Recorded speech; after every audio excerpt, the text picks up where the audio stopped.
Reading some excerpts from Seth-Dreams and Projections of Consciousness by Jane Roberts. Going into Chapter 10, The Dream Universe. I'm starting on page 158. Seth says, in referring to the point at which self-consciousness entered into so-called inert form, you know now that all form has consciousness, and so there was no point at which self-consciousness entered with the sound of trumpets, so to speak. Consciousness was inherent in the first materialization upon your plane. Self-consciousness entered in very shortly after, but not what you are pleased to call human self-consciousness. I do not like to wound your egos in this manner, and I can hear you yell foul, but there is no actual differentiation between the various kinds of consciousness. You are either conscious of self or you are not. A tree is conscious of itself as a tree. It does not consider itself a rock. A dog knows it is not a cat. What I'm trying to point out here is this supreme egotistical presumption that self-consciousness must, of necessity, involve humanity per se. It does not. So-called human consciousness did not suddenly appear. Our poor, maligned friend the ape did not suddenly beat his hairy chest in exaltation and cry, "I am a man." The beginnings of human consciousness, on the other hand, began as soon as multicellular groupings began to form in field patterns of a certain complexity. While there was no specific entry point as far as human consciousness was concerned, there was a point, in your terms, where it did not seem to exist. The consciousness of being human was fully developed in the caveman, of course, but the human conception was alive in the fish. We have spoken of mental genes. These are more or less psychic blueprints for physical matter, and in these mental genes existed the pattern for your human type of self-consciousness. It did not appear in constructed form for a long period. Human self-consciousness existed in psychological time and in inner time, long before you, as a species, constructed it. I will say this as simply as possible. Human consciousness was inherent and latent from the beginning of your physical universe. The inner senses themselves, through the use of mental enzymes, imprint the data contained in the mental genes onto the physical camouflage material. I become impatient, though I shouldn't, with this continued implied insistence that evolution involves merely the human species, or rather that all evolution must be considered some gigantic tree with humanity as the supreme blossom. Humanity's so-called supreme blossom seems to be the ego, which can be at times a poisoning blossom indeed. There is nothing wrong with the ego. The point remains, however, that man became so fascinated with it that he has ignored the parts of himself that make the ego possible, and he ignores those portions of himself that give to the ego the very powers of which he is so consciously proud. Now, in a dream, I've said, you can experience many days while no corresponding amount of physical time passes. It seems as if you travel very far in the flicker of an eyelash.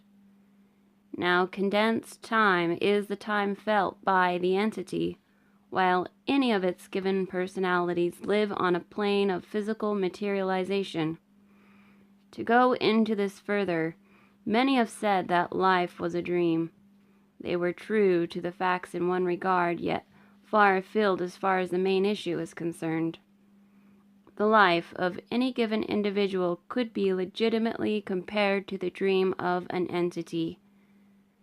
While the individual suffers and enjoys his given number of years, these years are but a flash to the entity.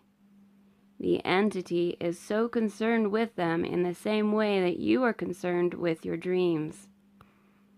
As you give inner purpose and organization to your dreams, and as you obtain insight and satisfaction from them, though they involve only a portion of your life, so the entity to some extent directs and gives purpose and organization to his personalities. So does the entity obtain insights and satisfactions from its existing personalities, although no one of them takes up all of its attention. And as your dreams originate with you, rise from you, attain a seeming independence, and have their ending with you, so do the entity's personalities arise from him, attain various degrees of independence, and return to him while never leaving him for an instant. You are familiar through your reading with so-called secondary personalities. Now this idea comes close to the relationship between the entity and its personalities. They are independent to various degrees, and they operate on various planes of existence for purposes of overall fulfillment and development. To a lesser degree, you function along these lines in varying roles when you exist simultaneously as a member of a family, a community, and a nation, and as an artist or writer. As you attempt to use your abilities, so does the entity use its abilities, and he organizes his various personalities and, to some extent, directs their activities, while still allowing them what you could call free will. Your own dreams are fragments, even as you are fragments of your entity. An unrecognized unity and organization lies within all of your dreams, beneath their diversity. And your dreams, while part of you, also exist apart. The dream world has its own reality, its own time, and its own inner organization. As the entity is only partially concerned with its personalities after setting them into motion, so you are unconcerned with this dream world after you have set it into motion. But it exists. To a different degree, it is filled with conscious semi-personalities.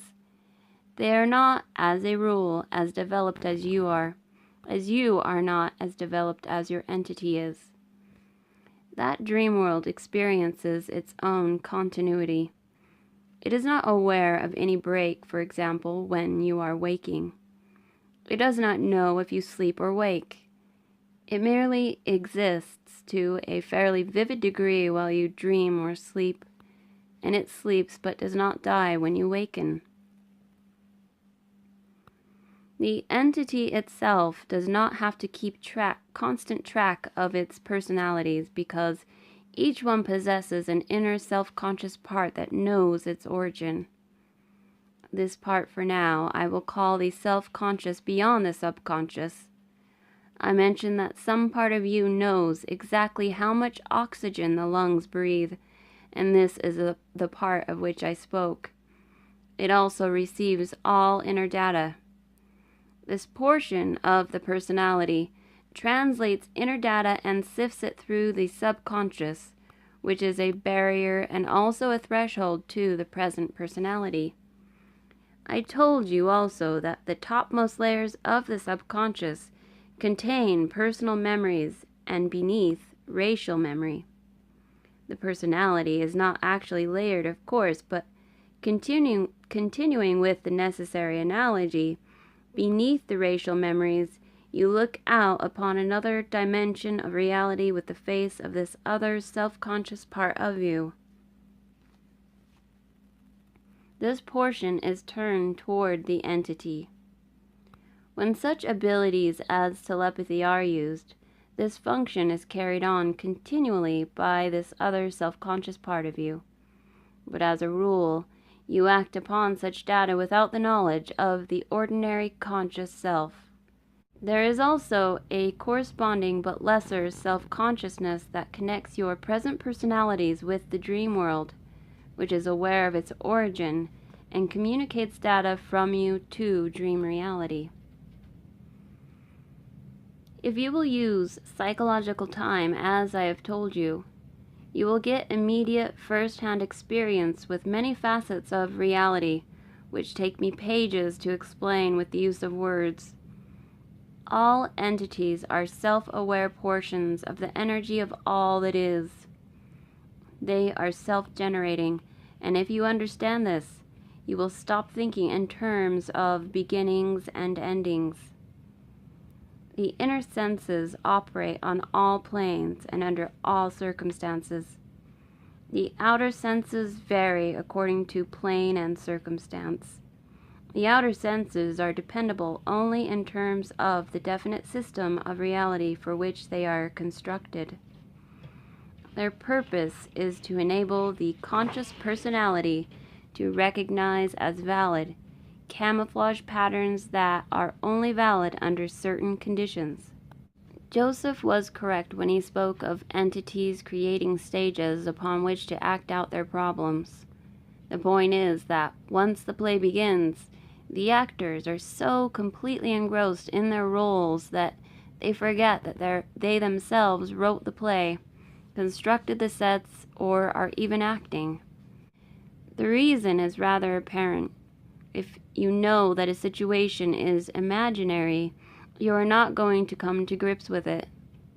This way, you have your actors taking the situation as it seems to be, but looking about in amazement now and then to wonder how they got where they are, who constructed the sets, and so forth. They do not realize that the whole thing is self-created, nor should they in the main, since the urgency to solve problems would dissolve.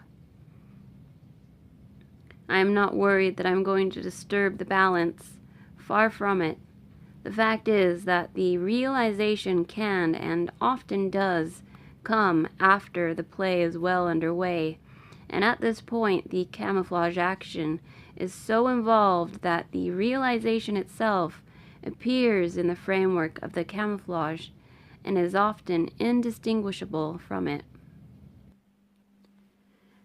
So that was from chapter 10 and 11. I just pulled out excerpts of the best stuff that I could get from Seth, and follow me as I read the best parts of this book. Obviously, there's also amazing parts that are really interesting where Jane's talking and doing experiments, and it's really cool. So I still recommend that you buy this book, even if you listen to all of the videos. Thank you for watching, and definitely give me a thumbs up if you liked it. And if you don't like it, or you do like it, comment. Thank you so much for listening.